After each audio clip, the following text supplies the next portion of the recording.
नमस्कार दोस्तों, कैसे हैं आप लोग। मैं एक बार फिर से स्वागत करती हूँ लाइब्रेरियन एम्बिशन क्लासेस में। तो पिछले क्लास में हम लोग डीडीसी के बारे में पढ़े थे, उसके बाद फिर उसके स्वामी ओसीएलसी के बारे में पढ़े थे। अब आज हम लोग यूडीसी के बारे में पढ़ेंगे। यूडीसी क्या है? तो एक ये यूनिवर्सल डेसिमल क्लासिफिकेशन है। ठीक है, तो चलिए अब हम लोग इसके बारे में देखते हैं। ये भी एक वर्गीकरण पद्धति ही है। यूडीसी जिस तरह से डीडीसी है, उसी तरह से यूडीसी एक वर्गीकरण पद्धति ही है। चलिए हम लोग देखते हैं इसका फर्स्ट क्वेश्चन। फर्स्ट क्वेश्चन है यूडीसी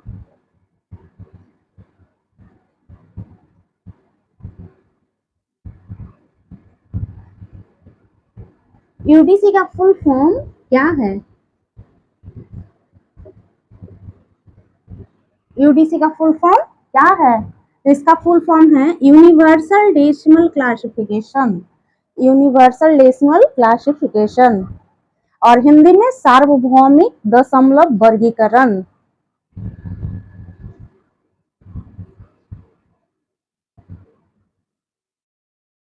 यूनिवर्सल डेसिमल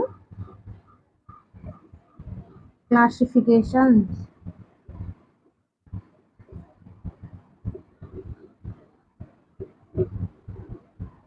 इसे हिंदी में क्या कहेंगे? सार्वभौमिक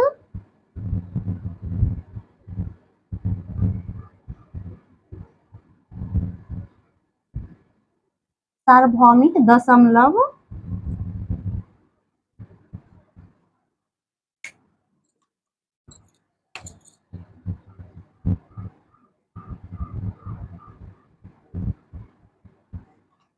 सार्वभौमिक दशमलव वर्गीकरण।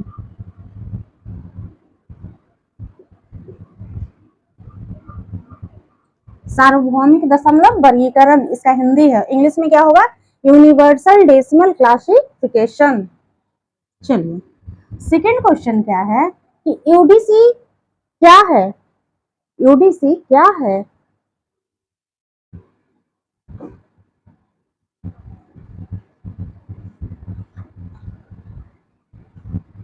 सेकेंड नंबर क्वेश्चन है कि यूडीसी क्या है? यूडीसी क्या है? ये एक वर्गीकरण पद्धति है। जिस तरह से डीडीसी था उसी तरह से यूडीसी भी है। यह एक वर्गीकरण पद्धति है। क्या है?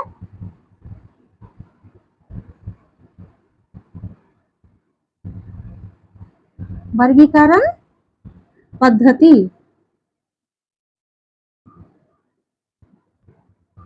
यह एक वर्गीकरण पद्धति है।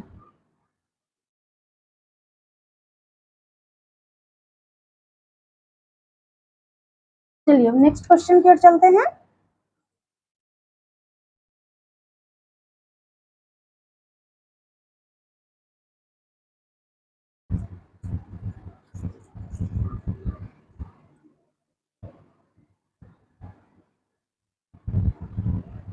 थर्ड नंबर क्वेश्चन कि यूडीसी का निर्माण का श्रेय किसको है? यूडीसी का निर्माण का श्रेय किसको है? यानी कि यूडीसी का निर्माण किसने किया था?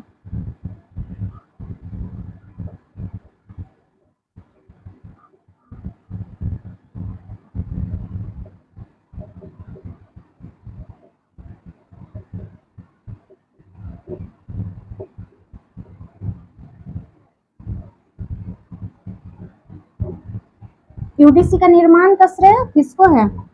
तो यूडीसी का निर्माण किसने किया था? हेनरी ला फॉन्टेन और पॉल ऑटलेट।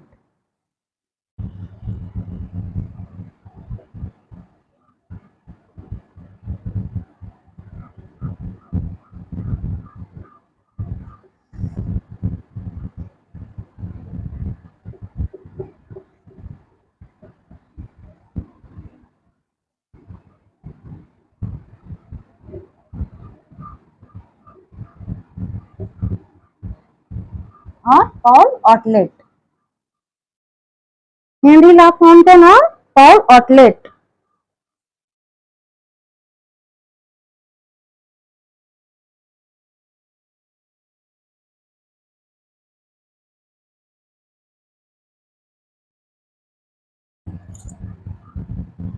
क्वेश्चन है कि हेनरी ला फाउंटेन और पाउल ऑटलेट थे कौन?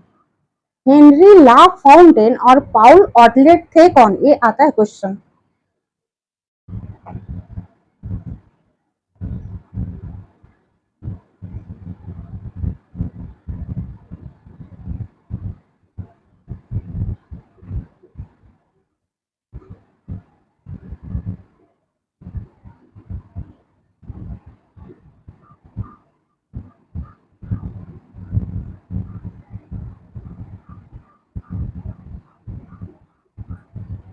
कौन थे ये दोनों? कौन थे? तो ये दोनों ग्रंथ सूचीकार थे। कहाँ के थे? बेल्जियम के ग्रंथ सूचीकार थे, बेल्जियम के बिब्लियोग्राफर थे।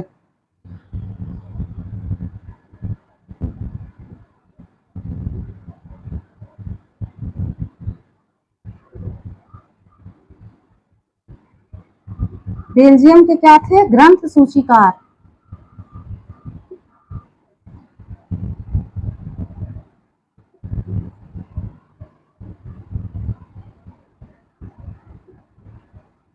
क्या थे? बेल्जियम के ग्रंथ सूचीकार थे। ग्रंथ सूचीकार को इंग्लिश में बिब्लियोग्राफर भी कहते हैं।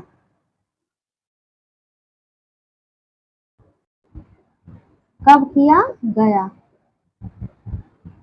यूडीसी को विकसित कब किया गया? तो इसको 1895 में किया गया। विकसित 1895 में किया गया। किसके द्वारा किया गया? तो हेनरी ला फाउंटेन और पॉल ऑटलेट द्वारा किया गया। ठीक है, विकसित कब किया गया? 1895 में किया गया। और इसको प्रकाशित कब किया गया? तो 1905 यानी कि 1905 में इसको प्रकाशित किया गया।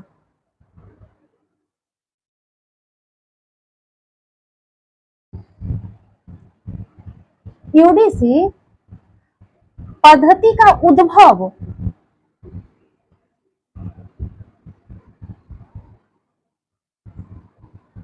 यूडीसी पद्धति का उद्भव किस वर्ष हुआ? किस वर्ष हुआ?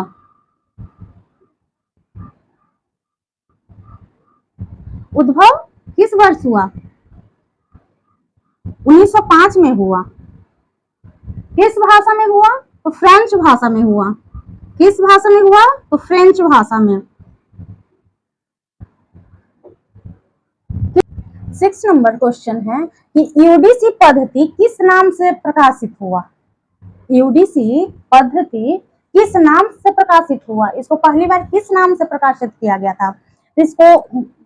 इसका नाम था मैनुअल द रिपोर्टायर बिब्लियोग्राफिक यूनिवर्सल नाम से प्रकाशित हुआ। बिब्लियोग्राफी यूनिवर्सल नाम से प्रकाशित हुआ। मैनुअल द रिपोर्टायर बिब्लियोग्राफी यूनिवर्सल नाम से प्रकाशित हुआ। ये भी क्वेश्चन इंपॉर्टेंट है, ऐसा क्वेश्चन पूछ देता है। 7 नंबर क्वेश्चन है कि यूडीसी का निर्माण किस सम्मेलन में हुआ?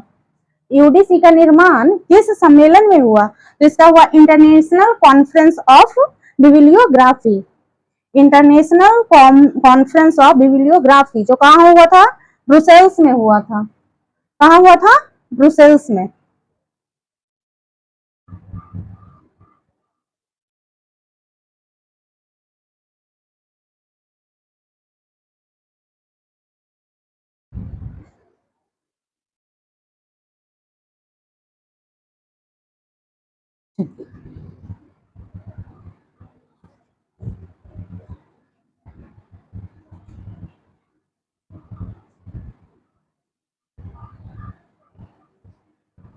एक नंबर क्वेश्चन है कि यूडीसी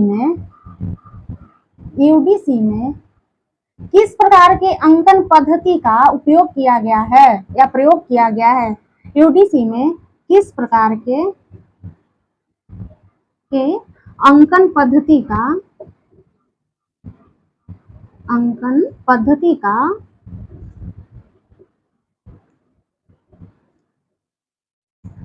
प्रयोग किया गया है?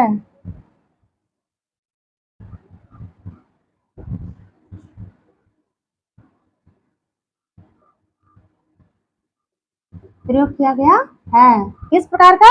तो मिश्रित अंकन का, मिक्स्ड अंकन का इसमें प्रयोग किया गया है। और डीडीसी में किस अंकन का? तो उसमें शुद्ध अंकन का प्रयोग किया गया था, और यूडीसी में मिश्रित अंकन का प्रयोग किया गया है। याद रखिएगा, डीडीसी में शुद्ध अंकन और यूडीसी में मिश्रित अंकन।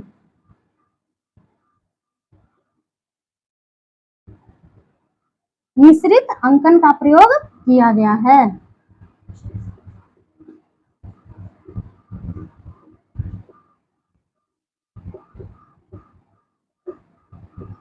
किया गया है। चलिए 9 नंबर क्वेश्चन है कि डीडीसी को कितने मुख्य वर्गों में बांटा गया है? डीडीसी को कितने मुख्य वर्गों में बांटा गया है? इसको 10 मुख्य वर्गों में बांटा गया है।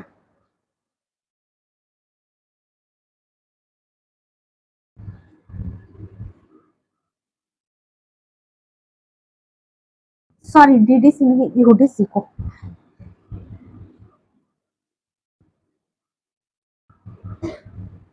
यूडीसी के ज्ञान जगत को कितने मुख्य वर्गों में बांटा गया है?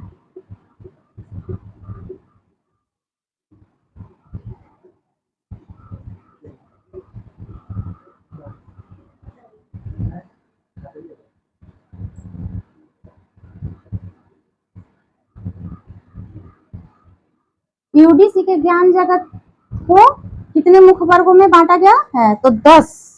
आंसर क्या होगा?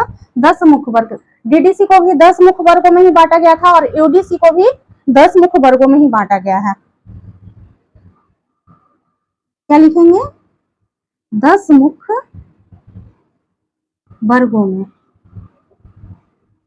कितने? 10 मुख्य वर्गों में। डीडीसी को भी 10 मुख्य वर्गों में ही बांटा गया था, और यूडीसी को भी 10 मुख्य वर्गों में ही बांटा गया है।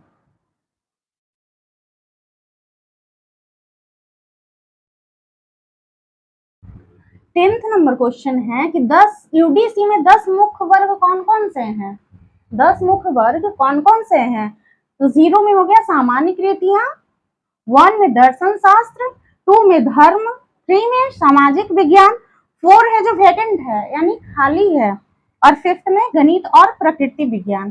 देखिए 4 नंबर क्या था कि जो डीडीसी है उसी तरह यूडीसी भी था। जो 10 मुख्य वर्ग डीडीसी में है वही 10 मुख्य वर्ग यूडीसी में भी हैं, लेकिन अब उसको अपडेट करके डीडीसी और यूडीसी को अपडेट किया जा सकता है, लेकिन सीसी को अपडेट नहीं किया जा सकता है। याद रखिएगा, डीडीसी और यूडीसी को अपडेट किया जा सकता है, उसी में अपडेट करके इसे 4th नंबर को खाली कर दिया गया, वैकेंट कर दिया गया, क्योंकि 8 नंबर में भी साहित्य है, भाषा और साहित्य है, इसलिए इस जगह को खाली कर दिया गया।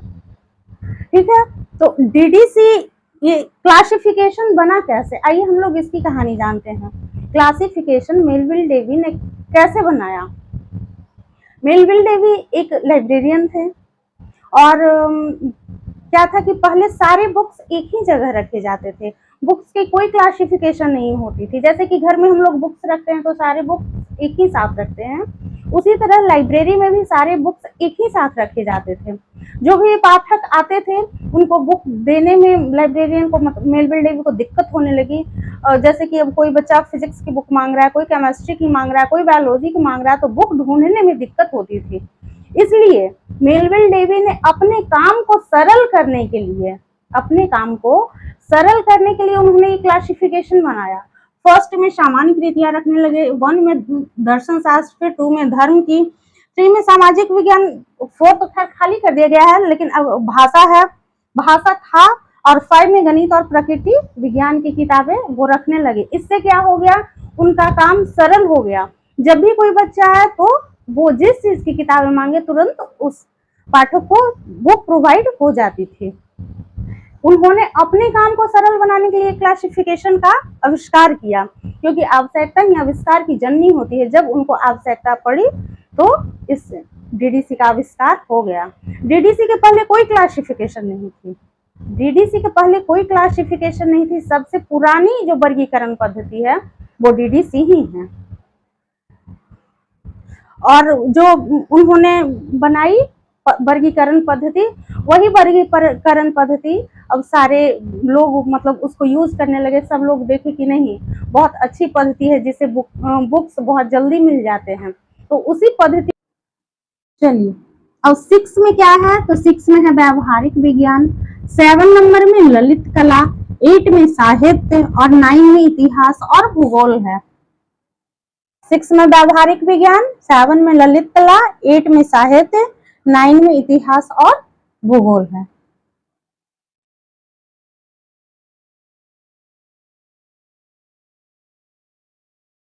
चलिए आज के लिए बस इतना ही। अगर अच्छा लगे तो प्लीज सब्सक्राइब और लाइक जरूर।